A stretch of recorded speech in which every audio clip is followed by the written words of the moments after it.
Shout out to J&J. So I just want to send a shout out to J&J Sports for having me once again. This is, episodes, man. You guys got a real good thing going on. So I thought we'd go ahead and take a look at baseball movies. Let's do it. So, the summer's here. We got the baseball season going on right now. Oh, yeah, man. We've been covering that, you guys. Yeah. So if you're not watching some baseball, you can always pop in a baseball movie and check that out. Old classics, for sure. So first up, we've got Moneyball from 2011. Mm-hmm. And I'm not a particular fan, but it is a very good movie. It's really well made. Yeah. You got Brad Pitt and Jonah Hill, both very interesting in the film. And this movie showed how analytics can help get good players for teams. Right. So are analytics important for all sports? Yeah, it is. It's because you got to know, even with movies, you got to kind of know even if they're not professional athletes or played, you got to kind of know the analytics of their skill set and what they can bring to a character. Yeah, it was showing, them using computers in order to pick players. Yeah. And, this is showing how the Oakland A's were doing this before a lot of other baseball teams were doing this. And the film is called Moneyball because he was able to get just the right players in the situation to make a winning team. Right. But they were able to save a ton of money doing it because they were specific players that they chose from teams that just didn't cost all that much. Wow.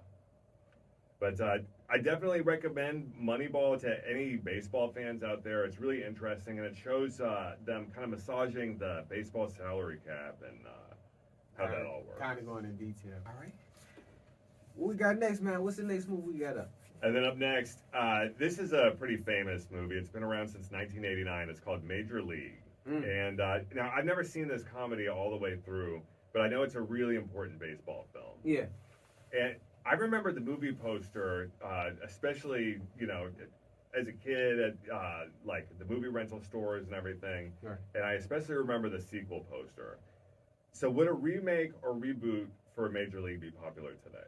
Yeah, it'll still be popular because, like I said, it's a lot of baseball season is hot right now. A lot of people are watching it.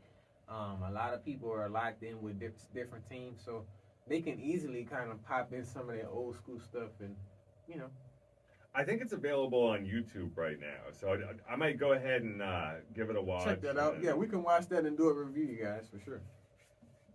And then up next, another 1989 film, although this one was a little bit more on the serious side compared to the comedy. Comedy, Major League. This one's called Field of Dreams, and a famous quote, "If you build it, they will come." And this refers to Kevin Costner building a baseball field that ghosts actually start playing on in his cornfield. Okay.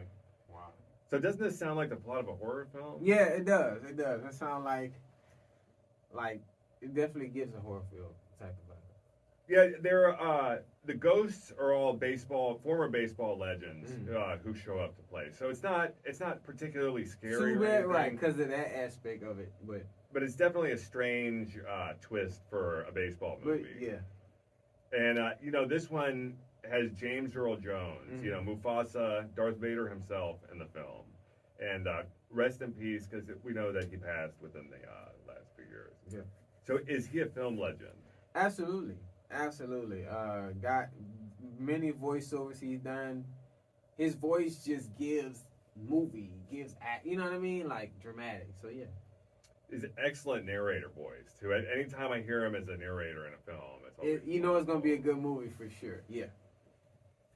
And then up next, so we've got a family-friendly comedy classic, The Sandlot, from 1993. Okay, yeah, I remember that one. This is one we've mentioned a few times on our show. Yeah. For sure. And is this film still popular today? Yeah, it definitely is. It definitely is still popular. A lot of people watch it. Whenever I catch it, I definitely be tuning into it. So. This has me wondering, should they try a remake or reboot for The Sandlot, or just leave it alone? They could have did a part. They could still do a part 2. But I mean, this is the thing, James. It's like they make great movies and then they wait like 10 or 20 years later to finally make that part 2. So it might be a little different, but yeah.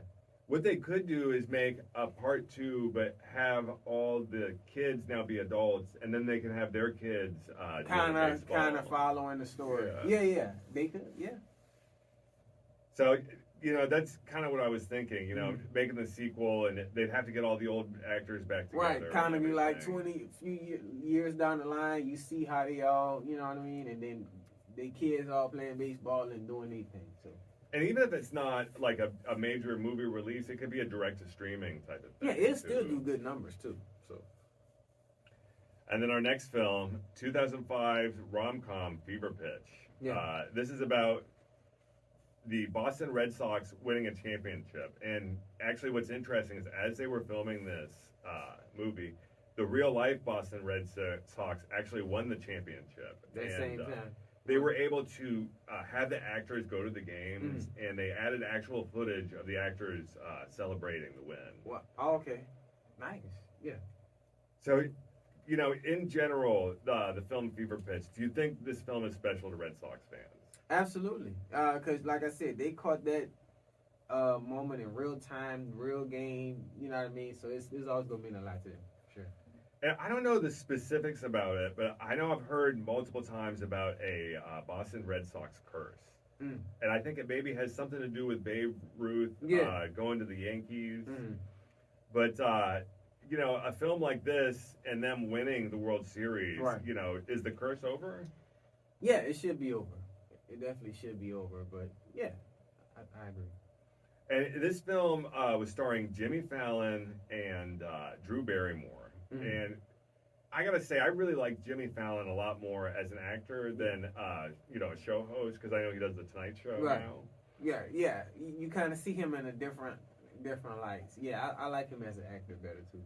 But I guess you can't pass up the opportunity Totally, to yeah, be the yeah. host of the Tonight For Show. sure, for sure. So, do you think he maybe made the right decision for that opportunity over acting? Yeah, absolutely. Like I said, no opportunity is really a bad one, especially if you're expanding your reach from movies to talk show, live TV. So yeah. And to film a talk show, Monday through Friday, every day, there's a lot to that. Yeah, for yeah, it's a sure. lot So, you got to prepare for, a lot of content you got to, yeah. I'm wondering what he's going to do after his life on the Tonight Show. If maybe he's going to continue doing a show, because Conan O'Brien, he's got a podcast, Yeah. and that's doing really well, Mhm. and he's continued some shows on HBO. And then you have people like Jay Leno, who I know he's got a car show. Mm. So hopefully he go switch back to acting. We get to see some more. Get of to that. see a little bit, yeah, take a little break from the show a little bit, and yeah, it's definitely. And then this next one, is a little bit more obscure and random, but I really love this film. Probably my favorite baseball movie. It's called The Scout. Mm. And it's a 1994 Brendan Fraser and Albert Brooks movie. And Albert Brooks was the dad voice from the film Finding Nemo. Okay. So this Oh one, yeah. this has got a great mix of being funny Yeah. and serious, and it's just overall a really good 90s movie. Mm-hmm. So Brendan Fraser has an acting Oscar now for the film The Whale. Wow. Does this make his performance in The Scout more special? Yeah, absolutely, definitely. Another good narrator for the voice. So yeah, absolutely. And there are a lot more baseball movies like this. Does it seem like there's just a ton of baseball movies in general? Yeah, it is. It is. It's a lot. I'm waiting for them to kind of hit the other sports. I think, as far as movies like basketball, soccer, stuff like that. So yeah. Are there any films that I left off the list that you think we should probably add? Sandlot. No, I think we got all. I don't know. With Sandlot, that's the one where they were kids and they with the big dog Yeah. threw it over. Yeah. They definitely should have made a part 2, man. I love that movie. Sure. But It was a cartoon baseball movie too. They were animated. The talking baseball. It was like cartoonish though, you guys. But yeah. there was Mr. 3000. Yeah, that was one of that's them. what it was. Yeah, that's a the good one we left out, you guys, for sure. Yeah. But y'all let us know what you think. Have you seen these baseball movies, and are there any that we left off the list? Yeah. J&J Sports. Coming to y'all live in 2025.